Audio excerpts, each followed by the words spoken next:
That's it then. I'm retiring. What do you mean, retiring? Retiring from what?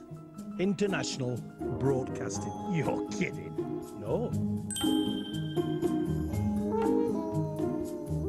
Well, I think Ratchford will probably play it stand-off most of the game.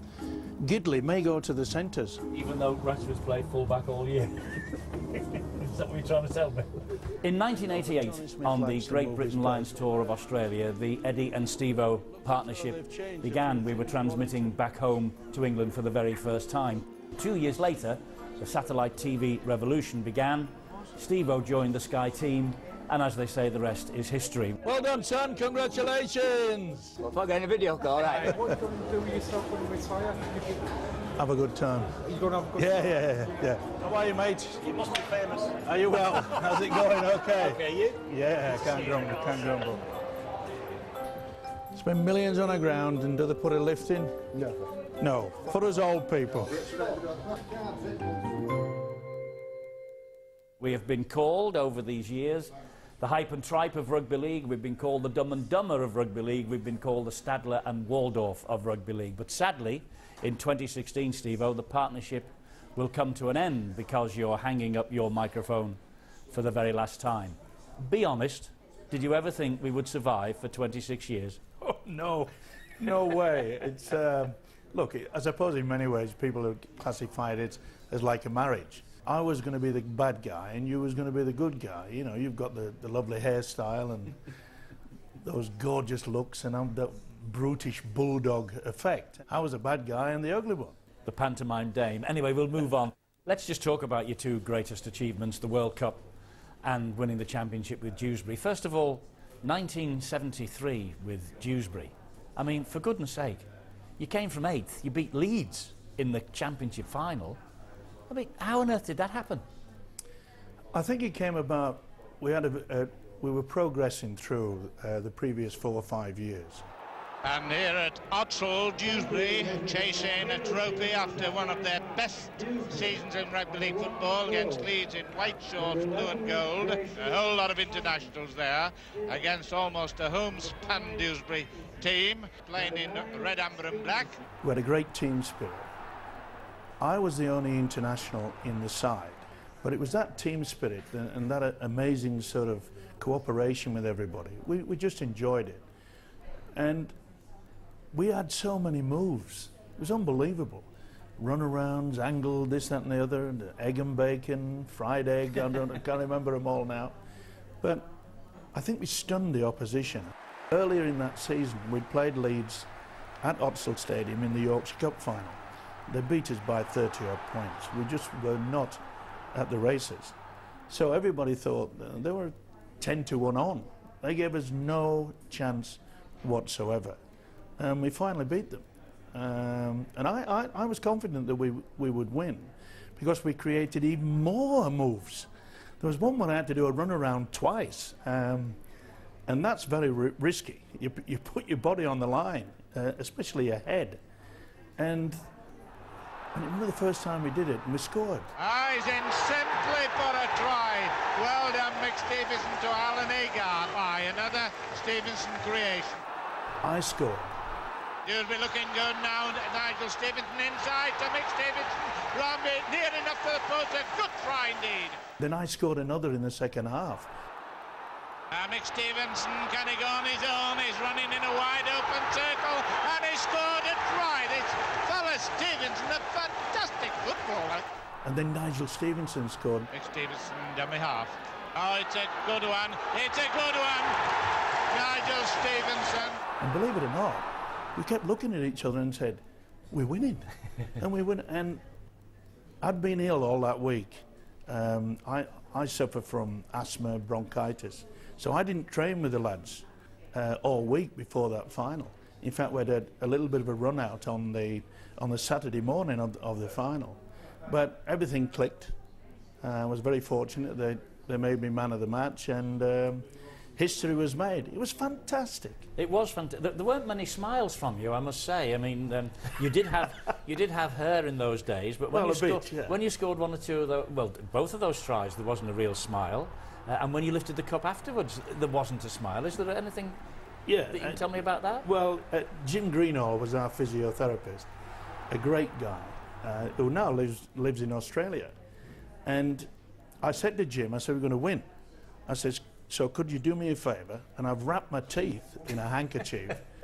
And I said, when we win, I want you to come to me and give me my teeth. I'm not going up there and picking the trophy. He says, are you that confident? I said, I've given you my teeth, haven't I? Anyway, when the final whistle went, all the Dewsbury fans came onto the field. We couldn't move. So the police came over to me and said, you better go up and get the trophy quick because it's getting out of hand. Well, all I can see is about 15 yards away is Jim Greenall with my teeth, and I couldn't get to him. So I had to go up there and pick up the trophy, and I wasn't going to open my mouth for anybody at all. So as you say, every photo I'm grimacing a little bit rather than smiling. That was the underdog story of 73. The greatest underdog story of 72 was when Great Britain won the World Cup in France. Now, the Aussies tell me you never won it because you only drew the final. Well, we never lost a game. So on the countback, we beat Australia in our first opener. In fact, at the Gilbert Stadium in Perpignan.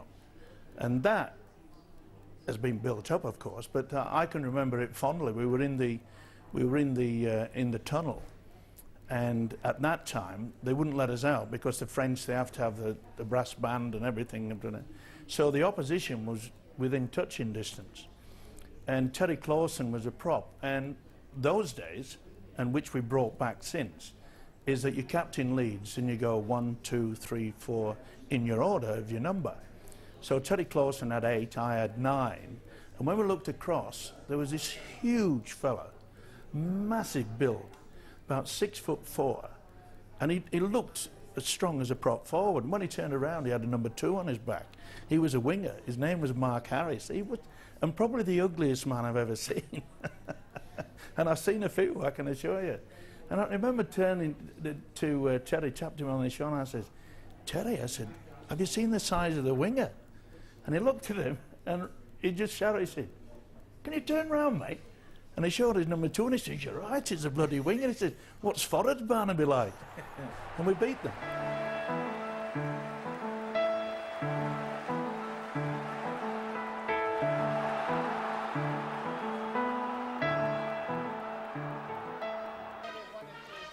We drew 10-all in the final after extra time.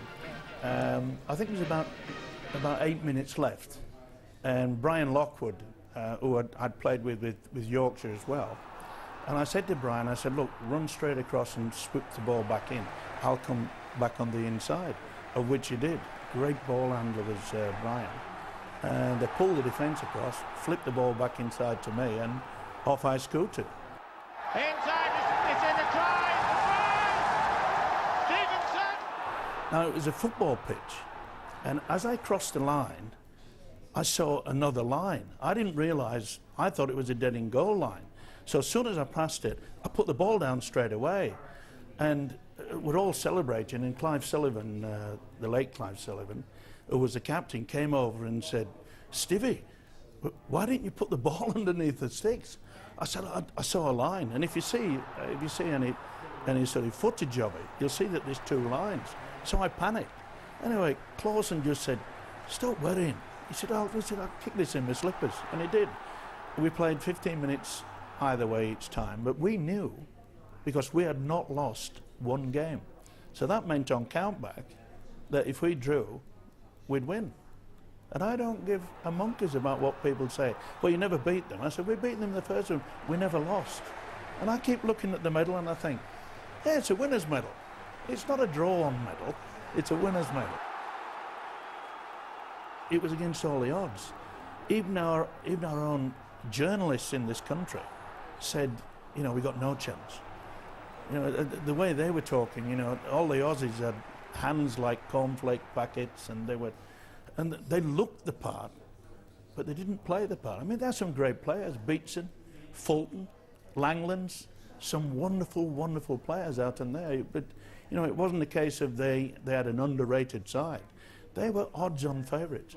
And as I say, it happened in '72, and it happened again in 1973. So I was happy. Looking back over your playing career, and just briefly, will a club like Dewsbury ever win the Super League title again? Can a little club come from nowhere? Can Great Britain, can England, can we ever win the World Cup again, Steve-o? Seriously. I think England can. I think what we have to do is to make sure that we develop the youngsters coming through. I've always been disappointed by the fact that that they got rid of the A team. Loaning players out to other clubs does not work. With it, look, the greatest respect with people, you know, teams like Barrow, Whitehaven, Workington, and Oldham, where you get to a situation where a youngster's coming through with a top club, he has a top coach, and then all of a sudden they send him somewhere else with a coach that's not as good as what has been there. So that's difficult. We always seem to struggle in the standoff, scrum half situation. Hookers, great. Forwards, fantastic. We struggle with sometimes centres, wingers, but always seems to be the halfbacks our biggest problem. And we have gone so many years of trying to get a forward to play at the standoff role. It doesn't work. We want to bring the youngsters through who are qualified standoffs, who are qualified scrum halves. You know, not try to make out that a loose forward or a second row. And we've done that for too long. Now, with the introduction of Bennett, looking after the England squad, he will pick people that he knows can play that position. He won't be just filling in. And that's been our problem in the past. We've always brought someone in, you know, O'Loughlin, play at standoff. Farrell, play at standoff. You've got to play people where they are the best position. And we've failed to do that. I think he'll change it. You think he will, but that's the international situation, club-wise. A little club coming from nowhere again to win the Super League. Is that ever going to happen? No. Mainly due to the fact that the way that the playoffs are structured, we've got the Super League and then we've got the Championship, and we look at they've given them the opportunity. I thought when the RFL decided that no relegation and no promotion, I thought was a good idea, because that gave the clubs the opportunity to bring youngsters through. You know, you didn't have to worry. What was happening is that the teams that were being promoted were buying half of the players that were being relegated. So in other words, we weren't making it any better. Now, the position is now with the, as you say, in the mid-eights, the top eights and the mid-eights, at least it gives them an opportunity. But boy, you're going to have to be good to beat the four at the bottom of Super League. A, they don't have the resources, and quite frankly, B, we don't have the quality players at the moment. That's why we've got to concentrate more and more on bringing the amateurs through. Give them the opportunity. OK, well, that's Steve-o looking in the past. When we come back after this next short break, we're going to look forward to the time when he joined Sky Sports 26 years ago and look back on 2.5 decades plus of the Eddie and Steve-o partnership. We'll be right back. Everything all right? Not bad, yourself? Trying my best in life, as you well know. Yeah.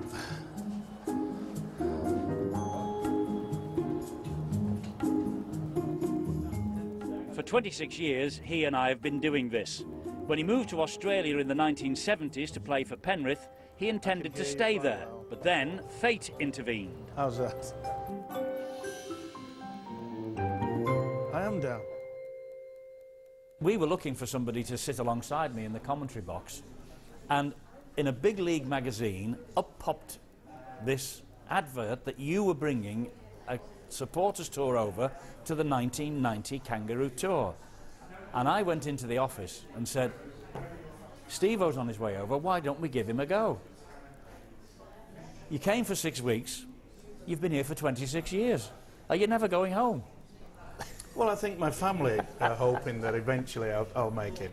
Yeah, they've been very, very understanding. You know, my wife Maureen, she's so heavily involved in sport herself. She's a coach now, a manager of netball to such an extent. You know, New South Wales teams. So she's embroiled in sport. She understands that. She goes all over the world with netball. I go all over the world with rugby league. So we've got a very, very good understanding. So you came over for this Kangaroo Tour.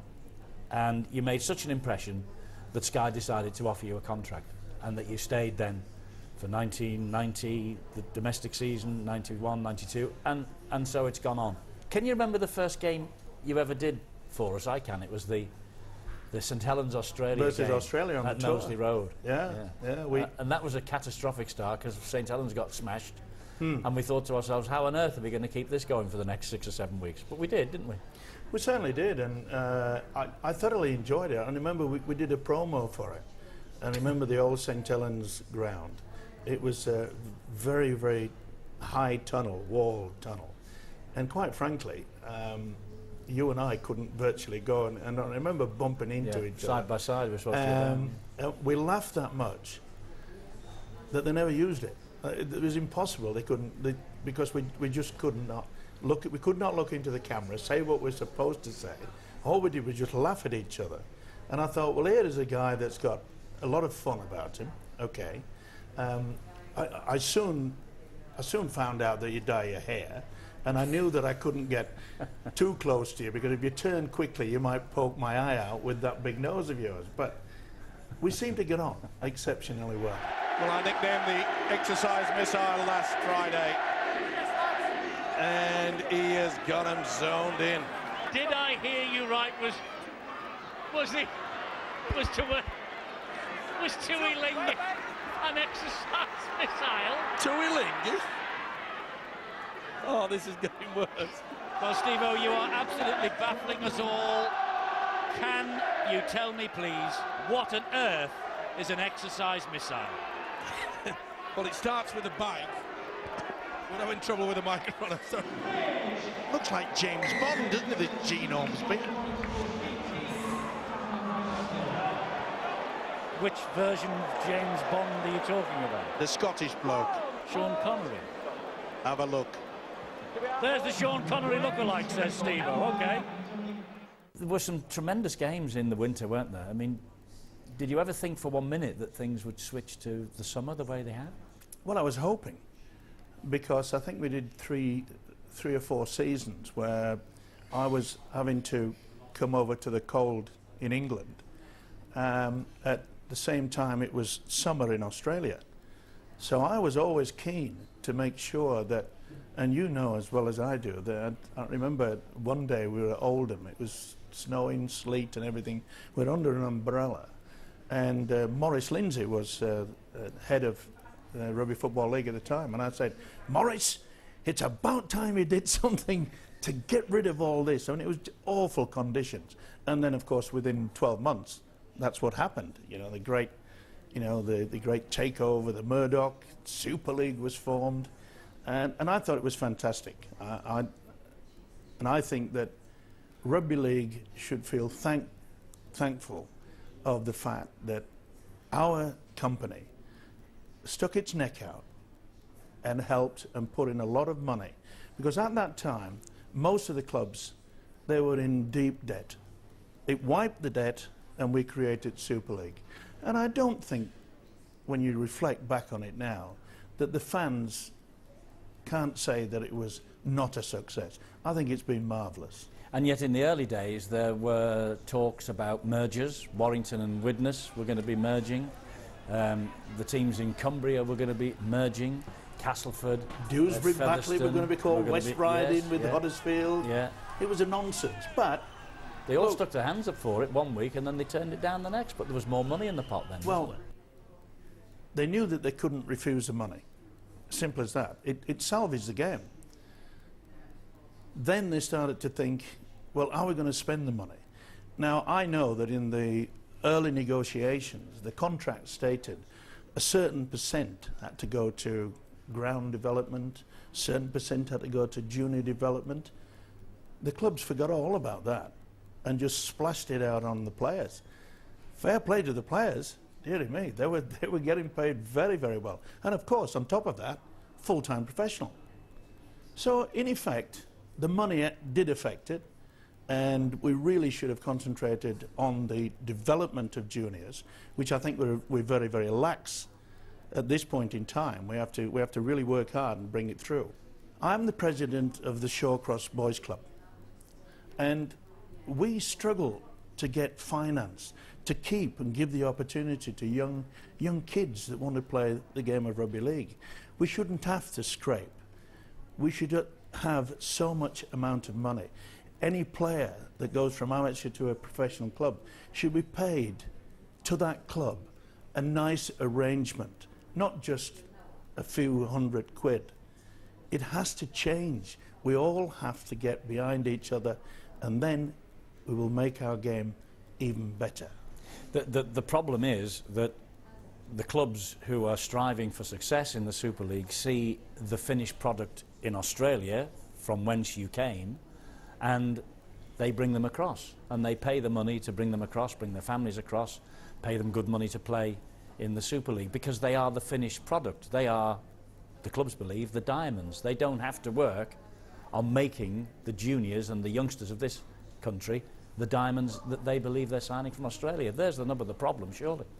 Well, you talk about diamonds. I'm not so sure that we're talking about many carats, because there's been quite a few of Australians and Kiwis have come over to this country, and quite frankly, there hasn't been a great deal of players that you could count on maybe two hands in regard to say, well, they were fantastic.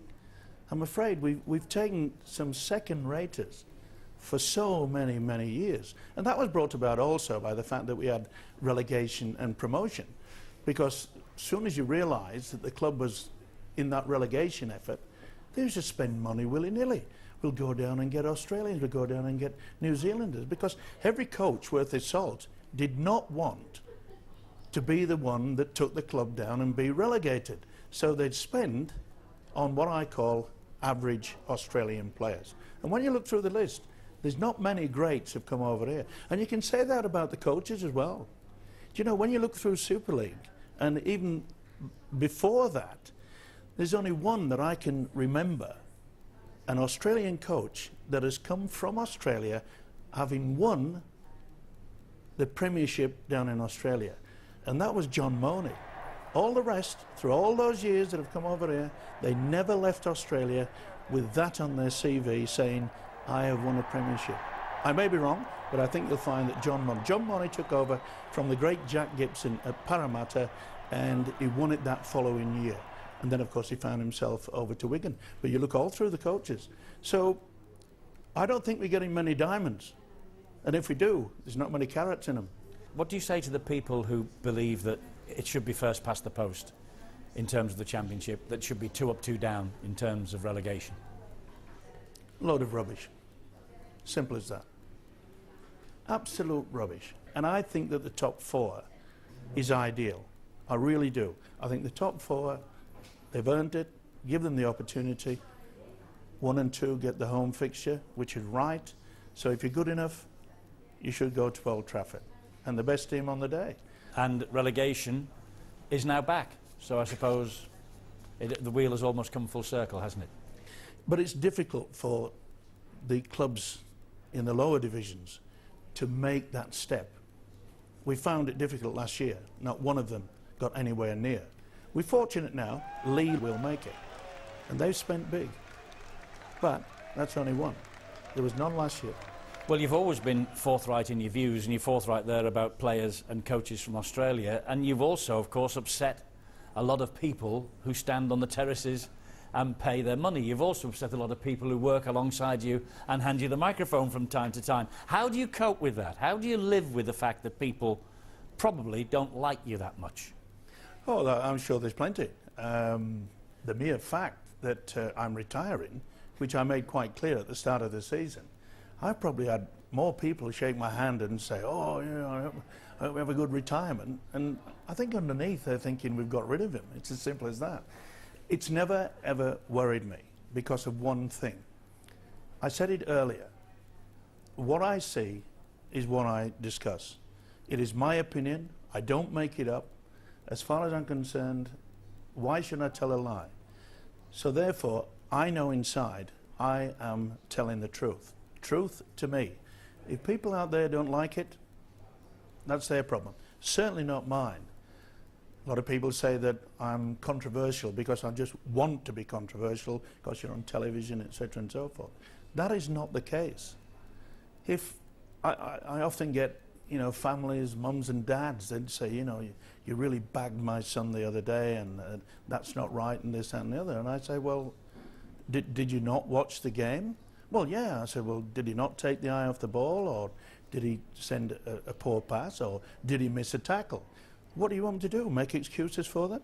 We're all human beings. You and I have made thousands of mistakes. Thousands, not just hundreds, over those years. And yet, we just laugh about it. And that's all I do. It's never really bothered me. So it doesn't matter to you that coaches, players, referees, fans get upset. You can live with that. You're happy with that? I have done. I've done for over 40 years in the media industry. And why get upset about it? Because the thing, if you tell a lie, you'll always forget. If you tell the truth, you'll always remember. Tell the truth. If someone said, oh, you know, 8 years ago, and I said, no, you're wrong. Because I know that what I said was what I believe was the truth. It's as simple as that. And a lot of people have gone on to it. And it's been because I know that coaches and players or whatever, they don't ring me, they ring you. They do? And, yeah, and they I say, have to defend you. And they say, well, what have I always said to you? Give them my number and ring me. There's very few of them do. But as a player, I didn't want to mix with the media. I didn't want to mix with the radio, the TV, or the newspapers, the journalists. I wanted to do my job. So therefore, I'm not friendly with them. I don't go out of my way to say, oh, you know, well done and all this sort of thing. I do my job. They do their job. And I don't interfere with them. I don't pick the team. A lot of people say, oh, you know, you sway them. You don't, I mean, I remember in France, you know, down in Perpignan, they still think to this day that I'm the video referee, which I'm not. And people say, no, you're biased towards it. Of course I'm biased. Because if I say I like St Helens, Wiganers will hate me. If I say that I like Wigan, St Helens fans hate me. It's life, and that's what it is. It's like water off a duck's back, or, in my case, off the top of my bald head. He's anti-Warrington, shall we say? Yeah, big time. Yeah. He was a great player. I think he's a really nice man, very polite, and always friendly with the public. Always friendly with the public. Momentum. The momentum rule. What is the momentum rule? Is that in the laws of the game? I don't know. The chip over the top. He always calls for the chip over the top. Upper body strength. Everyone's got great upper body strength. See our wife of mine. It's controversial, but obviously it's a good thing, innit? Banter. He's a great character for TV. You know, I mean, he brings the game to life, and you know, it's just brilliant. A bit of a controversial figure, but I think he's been around rugby for quite a while, and it'd be sad to see him go. You might not want to hear what I'm going to say, but the times I've heard of him, I think he's a buffoon. So will his absence make our hearts grow fonder? He'll leave us with lots of great memories. Join us in part 3 when we look back on some of the game's special moments, and he was there for them all.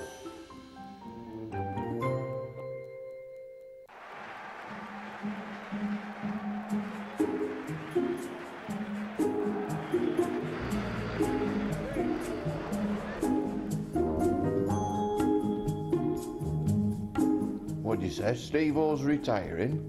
It's finally arrived, the time to give up. It won't be the same, my friend, without you and Eddie having a good old argument. Never quite come to blows, but once or twice I thought it might have got quite close. You must have been there a while, let me tell you, because you were calling the games when I was playing for Wigan. It was a build-up 3, and you can see there the wonderful pass from George Williams. I've always been a union man. I still think it's chess to rugby league being drafts. But what about Mike Stevenson? I think he was peerless as a commentator, a man with enthusiasm on television, with expertise. Oh, that's wonderful. And that could just about do it for the silverware. Well, it's been very patient by Warrington. Your commitment, your passion, your knowledge of the game and your enthusiasm for everything you've done made me a believer and a fan of rugby league, even though I knew nothing about it. He doesn't deserve to be on the losing team. Here we go. It's all over. It is all over. Anthony Gelling has picked their pockets and Wigan have won. It is heartbreak for Warrington. And what can be going through the mind of Tony Smith? Steve-O, speaking as a former rugby league presenter, I can only say that not many people are irreplaceable, but in my view, you are. On behalf of all amigos, from rugby league to rugby union, have a good retirement, my friend. Hopefully catch you for a pint soon. Enjoy it, have a great time, mate, and you will be missed. End of an era. End of an era.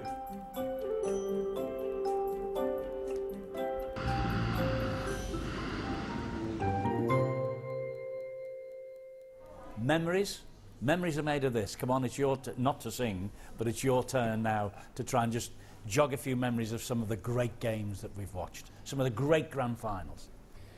You know, in the olden days at Wembley, they used to come out from the far end and walk underneath the sticks.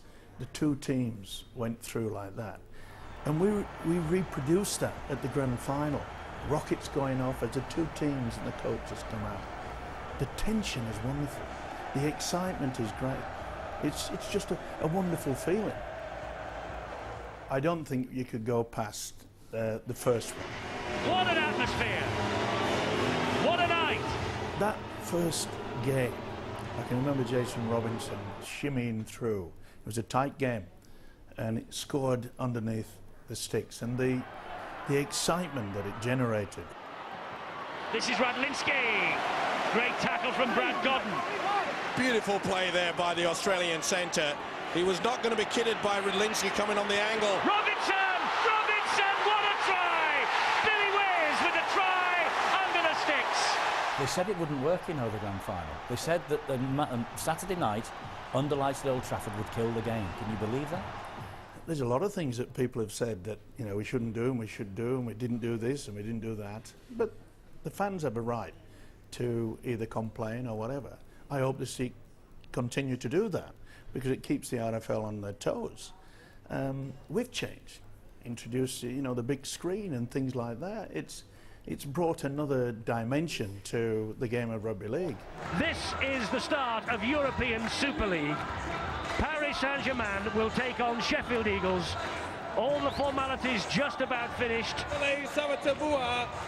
The inside centres, Frederick Banquet and Linton start. When the screen was first invented, it was the opening match of the Super League in Paris. Do you remember? I mean, when Stuart Cummings put the square in the air, I don't think any of us knew what was coming next.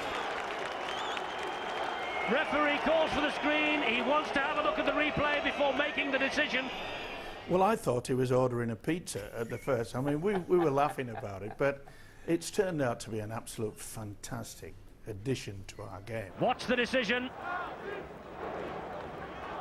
10-metre scrum, no try. I think the picture showed that Banquet lost the ball. But we've been fortunate in as much that the RFL have been very understanding about, you know, can we do this? Can we have a camera in the dressing room, etc. and so forth. We were trying, and we have tried, and we've succeeded in letting the fans realise what's it like in a dressing room. But, you know, what does the coach look like at half-time? I mean, we've seen bottles kicked about and everything. It all adds to that attraction. And we've seen some fabulous teams, haven't we? 2003, Bradford Bulls, the treble. Robbie Paul try! 2006, St Helens, the treble. And Kieran Cunningham just might be on his way to the treble here tonight. Maguire down the line. More. Oh! Ryan Hall! Ryan Hall! Ryan Hall scores for Leeds and wins them the League Leaders' Shield. 2015, the Leeds Rhinos, the treble. Some great teams, some great grand finals. You mentioned the first. If there was one you could pick out, can you think of one? Yeah, I think the one where Sean Long got that drop goal. You know, I like the drop goal. A lot of coaches say, I wish you'd stop talking about the drop goal. It's an important facet to our game, and many a tight game has been won by that one point. And of course it was on that particular night. This is the moment for Long. This is the moment for Long. He's kicked it. Long has kicked it. Long has kicked the goal that will win the grand final. Oh, that could have been a voluntary tackle. Glenchris Joint fell over in the tackle. That was the same night, wasn't it? Well, they said it was a voluntary tackle, and it probably was, but that just adds for the tension, you know. Remember the knock-on from Bradford. with Long on to Martin. He gives it a bit of width and finds Aitchison. Poor ball, picked up by Withers. Withers is on his way to the line. Chris Smith's in support, back inside to Price. Leo Price on his 18th birthday. The referee hasn't given it yet. Time off. I think there might have been a knock-on involved there. Oh, is it a fingernail? It is so difficult. I don't think he's touched that. He may have missed it, but it's only a fraction. Well, if he's touched it, it's by just the end of a fingernail. And that width of a fingernail, that fraction, could be the difference between glory and sadness. No try. All that effort for nothing for the 18-year-old. You could afford to take your entire family. You know, the RFL did well to make sure that it wasn't too costly. And we've had some real boo-boos. I mean, Ganson in his own way has absolutely changed the Magic Weekend, because people still talk to me about, you know, that Ganson. That Ganson. Sinfield hits the ball! Oh! It's gone! It goes. There's more controversy here. The Hawk is gone!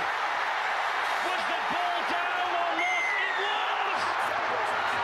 This, sadly, has turned into a farce. Miles offside, but it still adds to it. It adds to that flavour. Okay, look, 26 years and it has flown. It will not be the same without you. It won't be. It won't be the same. It'll carry on, but it will not be the same without you. Yeah. Are you going to miss it? Television? No. I've done my stint. It's time for younger people to take over. I'll never miss rugby league because I'll still watch it. I'll still come to the game. Look, I made a decision when I was playing down in Australia for Penrith. I knew that my body couldn't take it anymore. So it rings a bell upstairs and says, that's it. And it was the same. Look, I told you 5 years ago that at the end of 2016, grand final, I would step down. Didn't believe you. I didn't believe it. Yeah, I know a lot of people didn't believe, but I don't want to be thought of as the guy that stayed too long and got everything wrong and jumbled up. And though a lot of people think I did that with 26, 27 You're years. taking the words out of my mouth. Yeah, but it's time to move on. We've got some really good youngsters coming through on the Sky commentary, and they deserve the opportunity to have a chance of working alongside you, which I must say has been an absolute treat. I've enjoyed every single minute, even the arguments I've enjoyed. But I know one thing, I couldn't have done it without you. I tell you, one of my abiding memories, apart from the Wide to West try that we did, is the day that the ostrich took the chunk out of your ear. I will never, ever forget that moment. Steve-O, I know you never sit on the fence, but this side of the fence. What with all these birds, good opportunity. But it's a tremendous draw in prospect, the draw of the last 16. Leeds, Halifax. It's attacking me. It's after you. It's after your scarf. Oh, it's got my scarf. It's pulling my bloody scarf off. Oh, get it off me, will you? Dearie me, I know what the head-to-head is, I'll tell you. This is it. Oh, hey up. Give up. Hang on, I'll tell you what. Take the bloody thing off and we got to know what is. Oh! It's this one here. Not happy with you at all. No! You wanted to be in with them.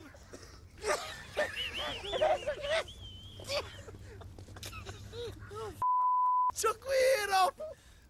That was one of the great television moments of all time for me. I didn't appreciate it when the ostrich bit my ear, and if you look closely, you'll see that it's never healed. I've been to doctors, and they say, forget about it. And they say, how on earth did you get that? And I said, an ostrich bit me. It's not bleeding anymore. No. And it's a good that they buzzed out the expletive, because it was a cold day. I remember it well. It ruined my shirt, ruined my suit, ruined everything, because the blood was flowing down. It was. But I'll never forgive the zookeeper. To this day, when you said, let's be serious, don't you think we should go for a tetanus jab? And he looked at you and looked at me and he said, I don't know which ostrich it is. Wasn't too impressed. He did absolutely. Look, it's been a blast. We've had an hour in which we've reminisced, and you've been controversial as you always will be. It's been fantastic. As I say, can I cope without you? We shall wait and see. But you will always be a pal. Thanks, old boy. 26 fantastic years. That's it then. I'm retiring. And of course, no programme about rugby league on Sky Sports would be complete without our own resident balding expert, Mike Stevenson. Everyone has a right to their own opinion, including myself. She has sent us a zip for Stevo's mouth, so I'll give it to you, and you can take it home and do with it what you will. Oh, wonderful play by the Great Britain skipper. I think this was a mile forward, actually, as you can see, but I don't care. I traveled each and every highway. Another on the outer is Greg Austin, who, according to the club, will never play for the Keighley Cougars again. Cougars. Cougars! All right! Cougars. If someone out there can get a referee's outfit my size, extra large, I will referee a game. I think you should stick to TV presenters. Oh, come on, ref, give us a break. I said, excuse me, Mr. Referee, you're blind, and get him on side. Tuilagi to the Resco. Resco, spell that for us, would you? R-E-S-C-O. Drop the UE and go with the O. What about the Dropping H's award? Hurtling towards a championship crunch week in mid-April. It's Yestin, with the emphasis on the first syllable. It's a classic. Stop it!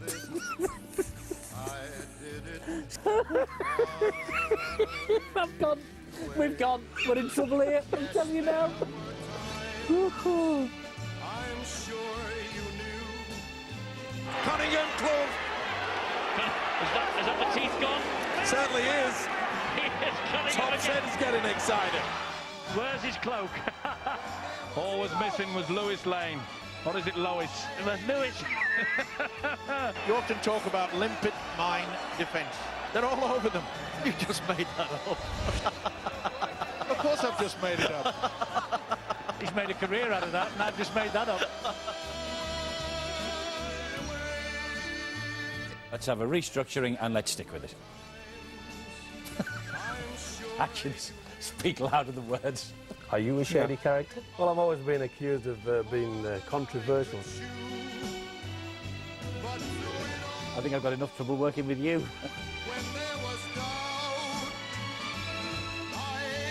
Well, Steve-O, we all want to know who on earth are the Groucho brothers. You've never seen the Groucho brothers. They're related to Karl Marx and his men. Couldn't endorse more what Steve-O said. Again, he's making sense again, so it's a little bit frightening. I have not lost my marbles, really. It's midnight. I have to go. You can't. I have to go. But you've mauled me all night. It's midnight. I have to go. I'm sorry. Who said we couldn't act? Well, I never did. Because they're absolutely right, whoever it was. No, they're not checking for hair growth, just my height. Probably be cheaper to keep you in weeks for 18 months or something, you know. Here we invite you, of course, to beat Steve-O. That was a good one. Who writes your scripts for the end of Boots and All? I'd like to know too. OK, I'll come clean. It's I. They're good, aren't they? In that Boots and All, who is Boots? Is it him with the bald head? But you're bald and ugly. Truth hurts, don't it? I've laughed and cried. We can't go off the air really without allowing Steve-O, because I know he's champing at the bit, aren't you? I still love you, Eddie. Simple as that. Hey. The one turn is off now. It was my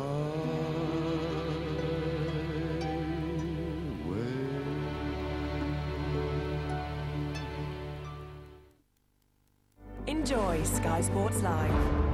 On all screens, on the go, and the best bits on demand.